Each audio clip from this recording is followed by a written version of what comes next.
Hello guys, আমরা সবাই মাঠে যাচ্ছি মটর খাওয়ার জন্য।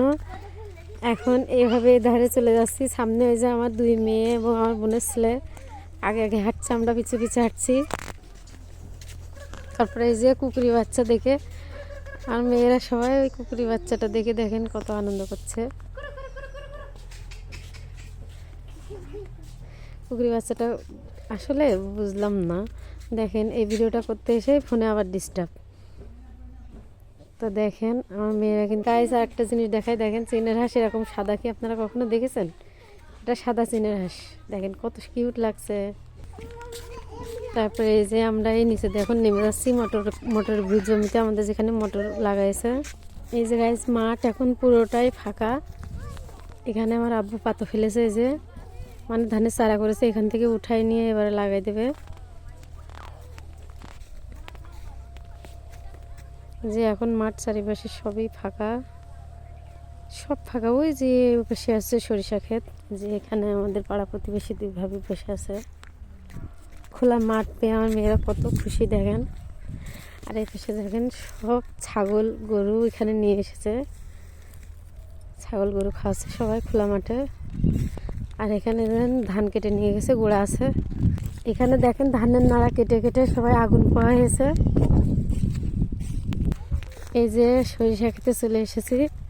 আমাদের সরিষা খেতে এখনও ওই যে ওই পাশে আমার বোন যে ভুঁইয়ের কাছে দাঁড়ায় আছে, ওইটা সরিষা খেতে। আমাদের সরিষা খেতে এখনও সেইভাবে ইয়ে হয়নি। আর এইগুলো দেখেন, এই সরিষাগুলো কিন্তু ফুল ঝরে গেছে। সরিষা আছে, এই সরিষাগুলো আছে, এগুলো ফুল ঝরে গেছে। আর আমাদেরটা এখনও ফুল ঝরেনি, এই যে আমাদেরটা এখনও ফুল আছে।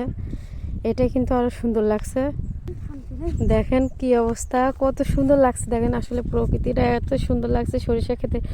যত দূর চোখ গেছে দেখেন সরিষা ক্ষেত আর সরিষা ক্ষেত। ফুলগুলো দেখেন বাতাসে হেলে দুলে কতই না সুন্দর লাগছে, তাই না? আসলে প্রকৃতির দৃশ্যগুলো কিন্তু বলে বোঝানো যাবে না এবং বলে শেষ করাও যাবে না। এগুলো এত সুন্দর লাগছে দেখেন, যত দূর চোখ যাবে হলুদ আর হলুদ আর হলুদ। দেখেন হাতে ছুঁয়ে দিতে কিন্তু অন্যরকম একটা শান্তি লাগছে। দেখেন মাঠ ভরা শুধু সরিষা ক্ষেত আর সরিষা ক্ষেত, যত দূর চোখ যায় সবই সরিষা ক্ষেত। দেখেন যত দূর চোখ যাচ্ছে, আমি কিন্তু হেঁটে যাচ্ছি আর ভিডিও করছি। দেখেন যত দূর যাচ্ছি সবই সরিষা ক্ষেত। এখানে আর একটা বিষয়, এই যে এখানে কিন্তু ধানের বীজ লাগাইছে।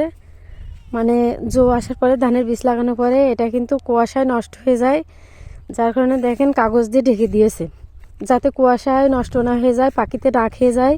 যে ধানগুলো ফেলা হয় সেই ধানগুলো অনেক সময় দেখা যাচ্ছে পাখিতে খেয়ে ফেলে, যার জন্য কিন্তু এভাবে করা হয়েছে, কুয়াশায় নষ্ট হবে না। তারপরে এখান থেকে চারা হলে এখান থেকে নিয়ে কিন্তু মানে ধান রোপণ করে আর কি। তারপরে আমাদের সরিষা ক্ষেত ছাড়াই আসছি মটরশুঁটি। আমার আব্বু কিন্তু মটরশুঁটি করেছে। সেই মটরশুঁটির ভুঁইয়ের কাছে গেছে, যে আমার আম্মুরা, আমার বোন, আমার মেয়ে এখানে মটরশুঁটি তোলা শুরু করেছে। তো এই যে আমাদের মটরশুঁটির জমিতে চলে এসেছি। দেখেন মটরশুঁটির ফুলগুলো দেখেন জাস্ট কত সুন্দর। এই যে এখানে সবাই মটরশুঁটি তুলছে, মটরশুঁটি তুলতে এসেছে, যে সবাই আজকে মটরশুঁটি তুলে নিয়ে যাব।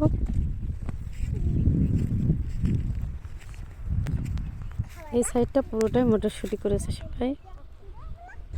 তো ভালো থাকবেন সবাই, ভিডিওটি ভালো লাগলে শেয়ার করে দেবেন। তো এখনই বিদায় নিচ্ছি, ভালো থাকবেন, টাটা।